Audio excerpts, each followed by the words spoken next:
Hello दोस्तों, स्वागत है आप सभी का आपके अपने यूट्यूब चैनल मास्टरमाइंड पाठशाला में। दोस्तों, मैं हूं रजनीकांत और आप सभी के लिए एक बार फिर से हाजिर हूं साइंस के एक इम्पोर्टेंट टॉपिक को लेकर, जो कि होने वाला है इमेज फॉर्मेशन बाय मिरर्स। जी हाँ दोस्तों, दोनों मिरर्स के द्वारा कैसे इमेज फॉर्मेशन होता है उसको हम लोग आज की वीडियो में बात करने वाले हैं। काफ़ी इम्पोर्टेंट वीडियो होने वाला है आपकी परीक्षा के लिए, और यहाँ से क्वेश्चन जरूर आपके एग्ज़ाम में देखने को मिलेंगे। तो वीडियो को लास्ट तक जरूर देखिएगा। 2 से 3 बार वीडियो को रिपीट कर लेना और एक बार कॉपी में नोट कर लेना। उसके बाद इस टॉपिक में कोई भी दिक्कत कहीं से नहीं आने वाली है आपको, मैं ये 100% गारंटी देता हूँ। तो चलिए, काफ़ी इंपॉर्टेंट वीडियो है। अगर वीडियो अच्छा लगेगा दोस्तों को ज़रूर शेयर करिएगा ताकि उनका भी हेल्प हो सके। ओके, तो जो लोग चैनल पर नए हैं एक बार सब्सक्राइब कर लेना। चलिए फिर आज की वीडियो को स्टार्ट करते हैं। सबसे पहले दोस्तों हम देखने वाले हैं image formation by concave mirror. इसमें टोटल 6 केसेस पढ़ने होते हैं और जो कन्वेक्स मिरर होता है उसमें 2 केसेस। तो सारे हम लोग इस वीडियो में कवर करने वाले। वीडियो थोड़ा सा लंबा होगा तो परेशान ना होना, एक ही वीडियो में हम दोनों को कवर करने वाले हैं, ठीक है। चलिए फिर बिना किसी देरी के स्टार्ट करते हैं। देखिए, सबसे पहला हमारा टॉपिक है image formation by concave mirror. Concave mirror के द्वारा अभी देखने वाले हैं। तो थोड़ी सी मैं बेसिक जानकारी देना चाहूँगा आपको, हालांकि आपको पता भी होगा, बट थोड़ा सा देखते हैं इसके बारे में। देखिए, कनकेव मिरर बोलें तो कनकेव मिरर मीन्स जो बाहर वाला इसका सरफेस होता है वो क्या होता है, वो पेंटिंग किया हुआ रहता है, ठीक है। वो क्या हुआ रहता है, पेंटिंग किया हुआ रहता है। और जो अंदर वाला होता है वो क्या होता है, रिफ्लेक्टिंग सरफेस। ये जो अंदर वाला पार्ट है वो क्या होता है, रिफ्लेक्टिंग सरफेस। ओके,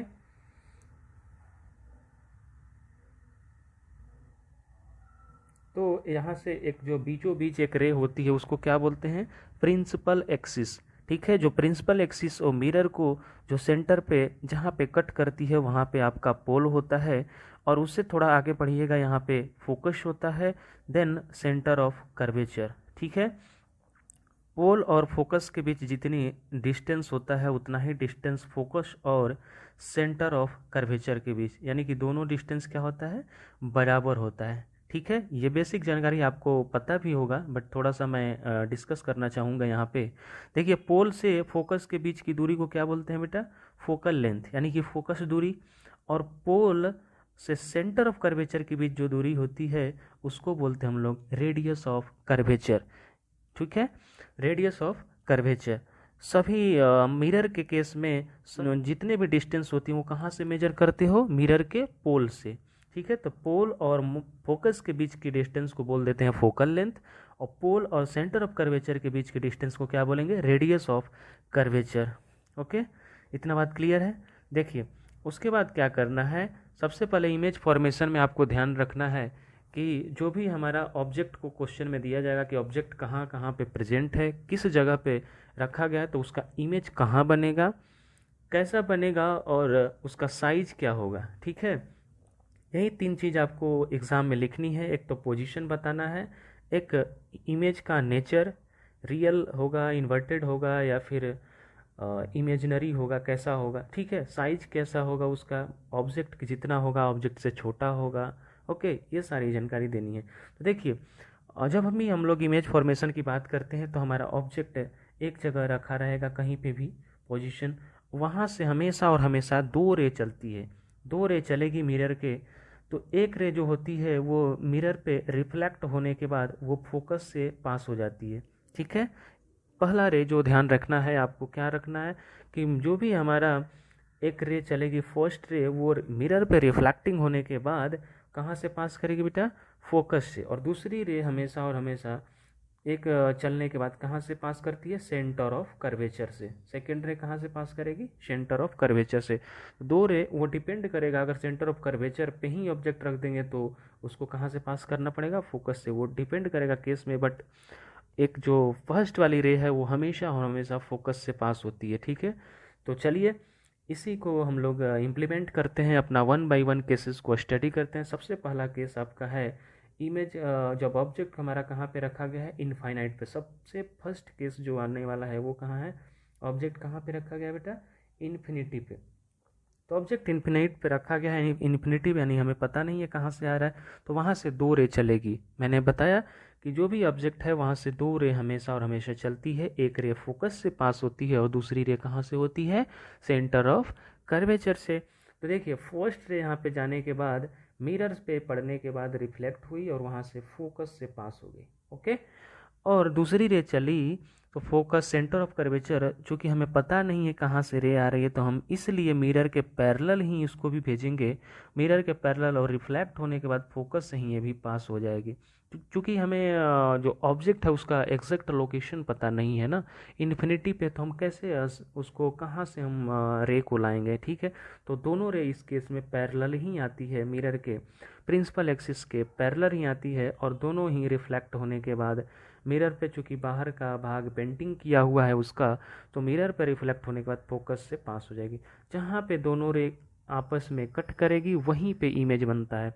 तो कहाँ पे कट की ये, फोकस पे, तो फोकस पे ही इमेज बनेगा। और कैसा बनेगा बेटा, पॉइंट साइज का डिमिनिश बनेगा, यानी कि बहुत ही छोटा बनेगा। ओके, तो जब ऑब्जेक्ट हमारा इनफाइनाइट पे है तो क्या बताओगे पोजीशन कहाँ बनेगा इसका इमेज का, एट एफ यानी कि फोकस पे। और नेचर ऑफ इमेज कैसा होगा, real and inverted, real and inverted. और साइज क्या होगा, डिमिनिश, या फिर इसको बोल सकते हो पॉइंट साइज। क्या बोल सकते हो, पॉइंट साइज। ओके, क्लियर हो गया फर्स्ट केस। यही तीन चीज़ आपको बताना होता है। ध्यान रखना फ्रेंड्स, जब भी कनकेव मिरर की बात करेंगे तो नेचर और उसका जो इमेज का बताना है वो क्या बताओगे, रियल और इन्वर्टेड। ओनली एक केस को छोड़कर जिसको हम लोग डिस्कस करेंगे, 5 केस में तो पूरा रियल और इन्वर्टेड ही होता है। ठीक है, इन्वर्टेड मीन्स उल्टा, रियल मीन्स वास्तविक। ठीक है, चलिए सेकंड केस की बात करते हैं हम लोग। सेकंड केस में देखिए, जब उसके बाद हम लोग सबसे पहले ऑब्जेक्ट इन्फिनिट पे है, उसके बाद हम लोग सी से बाहर थोड़ा रखेंगे। ठीक है, 1 बाय 1 आप स्टेप बाय स्टेप चलेंगे, कोई परेशानी नहीं होगी आपको। ओके, देखिए सेकंड केस में बात करें तो ऑब्जेक्ट कहाँ पे है, ऑब्जेक्ट कहाँ पे रखा गया है, बियॉन्ड सी। बियॉन्ड सी बोलें तो सी से बाहर। ठीक है, पहले इनफाइनाइट पे था, पहले इधर कहीं था इनफाइनाइट पे, उससे थोड़ा आगे बढ़े तो सी से बाहर रखा। फिर नेक्स्ट केस में क्या करोगे, सी पे रख देना, फिर सी और एफ के बीच में, देन एफ पे, और लास्ट में क्या होगा, एफ और पी के बीच में। तो ये 2 3 4 5 और ये 6, टोटल 6 केसेज हो जाते हैं। तो स्टेप बाय स्टेप एक चलिएगा तो आपको थोड़ी भी कन्फ्यूज़न नहीं होने वाला है। सबसे पहले इनफाइनाइट, देन सी से बाहर, देन सी पे, सी और एफ के बीच में, उसके बाद एफ पे, देन फोकस और पोल के बीच में। ओके, क्लियर हो गया होगा। अब चलिए हम लोग देखते हैं सेकंड केस की क्या कर रहा है। सेकंड केस की बात करें तो बियॉन्ड सी जब हम ऑब्जेक्ट को रखते हैं तो मैंने बताया वहाँ से हमेशा हमेशा 2 रे चलेगी। एक तो रे प्रिंसिपल एक्सिस के पैरेलल जाएगी और मिरर पर रिफ्लेक्ट होने के बाद कहाँ से पास होगी, फोकस से। ओके, सेकेंड रे बताया मैंने सेंटर ऑफ कर्वेचर से, तो हमें ऑब्जेक्ट इस बार पता है कि यहाँ पे है, तो यहाँ से डायरेक्टली हम सेंटर ऑफ कर्वेचर से रे को पास कर दिया। ठीक है, जो यहाँ पे दोनों रे हमारा कट किया वहाँ पे हम क्या बना दिए, इमेज। तो ये इसका पोजीशन की बात करें तो क्या बताओगे, सी और एफ के बीच में बन रहा है, तो लिख देना in between C and F. C बोले तो सेंटर ऑफ कर्वेचर, ठीक है, और एफ बोले तो फोकस। तो फोकस और सेंटर ऑफ कर्वेचर के बीच में हमारा इमेज बनेगा। कब, जब ऑब्जेक्ट बियॉन्ड सी रखा गया है तब। नेचर कैसा होगा बेटा, रियल एंड इन्वर्टेड। और साइज क्या होगा, smaller then object. Smaller than object यानी कि जितना बड़ा ऑब्जेक्ट रखें उससे क्या बना है, साइज इसका छोटा बना है, लेकिन उल्टा बनेगा नीचे साइड। ओके, तो बताना 3 चीज़, position in between C and F, nature real and inverted, size क्या होगा, स्मॉलर देन द ऑब्जेक्ट। चलिए नेक्स्ट केस की बात करें, उसके बाद हम लोग आते हैं सी पे। ऑब्जेक्ट कहाँ पे है, अब एग्जैक्ट सेंटर ऑफ कर्वेचर पे हम लोग रखें, तो यहाँ से फिर से 2 रे चलेगी। एक तो हमारा प्रिंसिपल एक्सिस के पैरेलल जाती है जो कि रिफ्लेक्ट होने के बाद मिरर के सीधे और सीधे फोकस से पास हो जाएगी, सबसे पहला रे। सेकंड मैंने बताया था सेंटर ऑफ कर्वेचर से, बट इस बार ऑब्जेक्ट सेंटर ऑफ कर्वेचर पे ही है, तो कहाँ से हम इसको पास करेंगे, नहीं ना। तो क्या करोगे, इस ये भी जो है फोकस से पास होके चली जाएगी कहाँ पे, मिरर पे रिफ्लेक्ट होने के बाद यहाँ से फिर टकरा के वापस लौटेगी और ये पैरेलल इधर चली जाती है। तो दोनों रे यहाँ पे कट की, यहाँ पे कट की लुक लाइक, तो क्या बनेगा, इमेज सी पे ही बन गया। इमेज कहाँ बना, सी पे। तो जब ऑब्जेक्ट को, हमारा ऑब्जेक्ट जब सेंटर ऑफ कर्वेचर पे रखा गया है तो उसका इमेज कहाँ बनेगा, वहीं पे बनेगा, एट सी पे। नेचर कैसा, रियल एंड इन्वर्टेड। और साइज क्या होगा, सेम साइज, यानी कि जितना बड़ा ऑब्जेक्ट रखोगे उतना ही बड़ा इमेज बनेगा। ठीक है, चलिए उम्मीद करता हूँ समझ में आ गया होगा। नेक्स्ट केस की बात करते हैं। अब उसके बाद हम लोग आते हैं बिटवीन सी एंड एफ। सी पे हो गया, अब सी और एफ के बीच में हम लोग ऑब्जेक्ट को रखें। यहाँ से भी फिर एक रे हमारा प्रिंसिपल एक्सिस के पैरेलल गई, जो कि हमेशा और हमेशा मिरर पे रिफ्लेक्ट होने के बाद फोकस से पास होती है। दूसरी रे मैंने बताया था सेंटर ऑफ कर्वेचर से। मैं बार बार इस चीज़ को रिपीट कर रहा हूँ ताकि आपके भी दिमाग में सेट हो कि फर्स्ट रे हमारा पैरेलल जाती है मिरर के, और वहाँ पे मिरर पे रिफ्लेक्ट होने के बाद सीधे और सीधे फोकस से पास करना है। ओके, और सेकेंड रे सेंटर ऑफ कर्वेचर से, तो सबसे पहले यहाँ मिरर पे गई, मिरर पे यहाँ पे जहाँ पॉलिश होने के बाद, पॉलिश अगर इधर किया गया इसलिए इधर तो क्रॉस नहीं करेगा, इसलिए फिर से वापस लौट जाता है, और वापस लौटते टाइम सी से पास हो गया। सी से पास होने के बाद जहाँ पे दोनों रे कट किया, यहाँ पे हमारा क्या बन गया, इमेज बन गया। ठीक है, तो क्या बताओगे, पोजीशन बियॉन्ड सी, इमेज कहाँ बना, सी से बाहर यानी कि बियॉन्ड सी। नेचर कैसा होगा, रियल एंड इन्वर्टेड। और साइज की बात करें तो साइज कैसा होगा, इनलार्ज। इनलार्ज बोले तो जितना बड़ा ऑब्जेक्ट है उससे बड़ा, बहुत बड़ा। ठीक है, तो साइज क्या लिखोगे, लार्ज, इनलार्ज। चलो नेक्स्ट केस की बात करते हैं। केस नंबर 5 जो कि होने वाला है, हमारा ऑब्जेक्ट इस बार फोकस पे रखा गया। कहाँ पे रखा गया है, सी और एफ के बाद अब हमारा आता है नंबर फोकस पे। तो फोकस पे जब ऑब्जेक्ट को रखते हैं तो क्या होगा, यहाँ से फिर वही दोनों कहानी कि एक रे प्रिंसिपल एक्सिस के पैरेलल जाएगी ऑब्जेक्ट से, और रिफ्लेक्ट होने के बाद फोकस से पास हो गई। दूसरी रे सेंटर ऑफ कर्वेचर से जाएगी, तो देखेंगे पहले पीछे गई, वहाँ पे मिरर पॉलिश किया हुआ इसलिए रिफ्लेक्ट होकर फिर से आगे चली आई। तो दोनों रे हम लोग देखते हैं, क्या देखें कि पैरेलल ही जा रही है, हमें कहीं मिलती हुई नज़र नहीं आ रही, कटते हुए एक दूसरे को। तो क्या लिखेंगे, इमेज कहीं जा करके इनफाइनाइट पे कट होगा, इधर से तो पता नहीं चल रहा है, तो इनफाइनाइट पे, इसलिए हम कहाँ पर लिखेंगे, उसका पोजीशन कहाँ बनेगा इमेज, एट इनफाइनाइट। नेचर कैसा होगा, रियल एंड इन्वर्टेड। और उसका जो साइज होगा वो क्या लिखोगे, हाईली इनलार्ज, यानी कि बहुत बड़ा। इनफाइनाइट पर भी देखो ना, दोनों रे कैसा दिख रहा है, पैरेलल दिख रहा है ना एक दूसरे के, तो कहीं जा करके इनफाइनाइट पर मिलता हुआ हमें दिखेगा। ठीक है, तो साइज क्या लिखना, हाईली इनलार्ज। चलिए लास्ट केस है इसका। अब उसके बाद हमारा नंबर आता है between pole and focus. Focus पे हो गया, अब फोकस और पोल के बीच हम ऑब्जेक्ट को रखे हैं।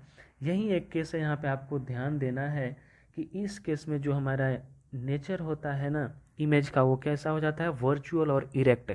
वर्चुअल बोले तो मैंने वास्तविक नहीं, रियल में नहीं बनता, उसको हम लोग क्या करते हैं, एक कल्पना करते हैं। वर्चुअल उसका वर्चुअली हो जाता है, पीछे हम लोग डॉट लाइन से दिखाते हैं, और वो दोनों जहाँ पे कटता है वहाँ इमेज बनता है। तो वर्चुअल और इरेक्ट मीन्स सीधा, यानी कि जिस तरह से ऑब्जेक्ट रखे हो ना उसी तरह से इमेज भी बनेगा। ठीक है, क्लियर। चलिए देखिए इसमें क्या है, जब यहाँ से एक रे चली, ऑब्जेक्ट कहाँ पे रखा गया, इस बार फोकस और पोल के बीच में ऑब्जेक्ट रखा गया। एक रे चली यहाँ से प्रिंसिपल एक्सिस के पैरेलल, जो कि रिफ्लेक्ट होने के बाद फोकस से पास हो गई। ठीक है, सेकेंड रे मैंने बताया था सेंटर ऑफ कर्वेचर से, तो सबसे पहले यहाँ गई मिरर पे। मिरर पे जाने के बाद यहाँ पे क्या है, पॉलिश किया हुआ है, पॉलिश किया हुआ है, तो इधर क्या होगा, C of curvature, centre of curvature से वापस लौट जाएगी पास होते हुए। वापस लौटने के बाद, रिटर्न होने के बाद सेंटर ऑफ कर्वेचर से पास होती हुई, तो एक दूसरे से क्या होगा, यह दूर जाती जा रही है, देखिए ऐसा फैलते हुए। तो ऐसा हम लोग इसको क्या करते हैं, इसको कल्पना करते हैं कि इधर लुक लाइक ऐसे जा रही है ना, देखो दोनों ये क्या होता है, फैल रहा है ऐसे इधर। तो इसको पीछे मिलाओगे तो ऐसा लगेगा कि हमें ये दोनों रे कहीं इधर मिलती हुई दिख रही है। तो यहाँ पे जहाँ पे ये दोनों रे कट कर रही है वहाँ पे हमारा क्या बन जाएगा, इमेज बन जाएगा। तो ये केस काफ़ी इंपॉर्टेंट है, एग्जामिनर कन्फ्यूज़न के लिए ये ज़रूर डालता है, तो इसको आप लोग को भी ये केस को अच्छी तरीके से ध्यान रखना है। इसमें अगर क्या लिखोगे, पोजीशन की बात करोगे तो बियॉन्ड द मिरर, यानी कि मिरर के पीछे। ठीक है, नेक्स्ट नेचर की बात करेंगे तो वर्चुअल एंड इरेक्ट, और साइज कैसा होगा बेटा, इन लार्ज, यानी कि बड़ा। ठीक है, तो ये हमारा रहा टोटल कनकेव मिरर का 6 केस। अब हम लोग देखने वाले हैं किसका, अभी देखने वाले हैं कन्वेक्स मिरर का। चलिए फिर आते हैं इस पे, convex mirror, image formation by convex mirror. इसमें टोटल हम लोग 2 केसेस को देखने वाले हैं। आइए 1 बाय 1 देखते हैं। सबसे पहले इसमें भी ऑब्जेक्ट की बात करें तो कहाँ पे रखा गया बेटा, इनफाइनाइट पे। तो इनफाइनाइट पे जैसा कि मैंने बताया कि इनफाइनाइट से हमें दिख नहीं रहा है, तो दोनों रे क्या होगी, पैरेलली आती है। दोनों रे कैसे आते हैं, एक दूसरे के पैरेलल आती है। और कन्वेक्स मिरर आप लोगों ने पढ़ा होगा, उसका अंदर वाला भाग इस बार क्या हुआ था, पॉलिश किया रहता है। और जो आउटसाइड वाला भाग होता है वो कैसा होता है, रिफ्रैक्टिंग होता है। कैसा होता है, रिफ्रैक्टिंग होता है। ठीक है, तो देखिए दो रे यहाँ से इनफाइनाइट से पैरेलली आती है, और यहाँ मिरर पे अंदर वाला भाग इसका पार्ट क्या हुआ, पॉलिश किया हुआ है, इसलिए ये क्या होती है, यहाँ से मिरर से पड़ने के बाद वो इधर कहीं रिफ्रैक्ट हो जाती है किसी एंगल पे, एक एंगल पे ये क्या हो जाएगी, रिफ्रैक्ट हो जाएगी। वहीं सेकेंड रे भी इधर कहीं रिफ्रैक्ट हो गई। तो दोनों रे को हम लोग पीछे अगर देखेंगे मिरर के इस साइड में डॉटेड लाइन से मिलाएंगे, तो ये दोनों एक दूसरे को कहाँ पे, फोकस पे एक दूसरे को कट करती हुई दिख रही है। तो यहाँ पे जहाँ पे दोनों रे कट करती है वहीं पे इमेज बन जाता है। तो वहाँ पे लिख दोगे इसका इमेज कहाँ बनेगा, अगर पूछा जाए तो क्या लिखोगे, behind the mirror at focus. क्या लिखोगे, एट फोकस। और उसके नेचर की बात करें तो इसमें virtual and erect. Virtual and erect, virtual means काल्पनिक, हम लोग कल्पना करते हैं, वास्तविक में ये चीज़ें दिखती नहीं है।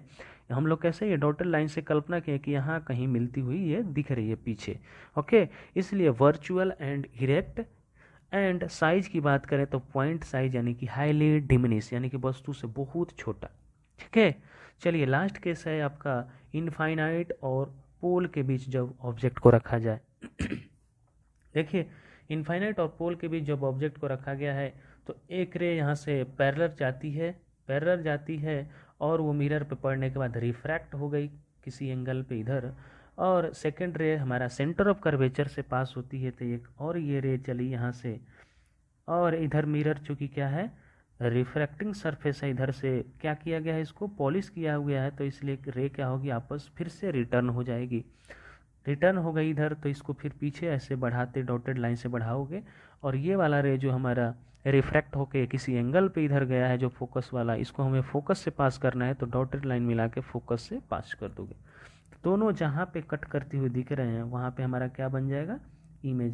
यानी कि कहीं इस जगह पे ये कट किए हैं दोनों को, तो यहाँ पे हमारा इमेज बनेगा, यानी कि पोल और फोकस के बीच में। तो क्या लिखोगे, पोजीशन की बात करोगे तो बिटवीन पी एंड एफ।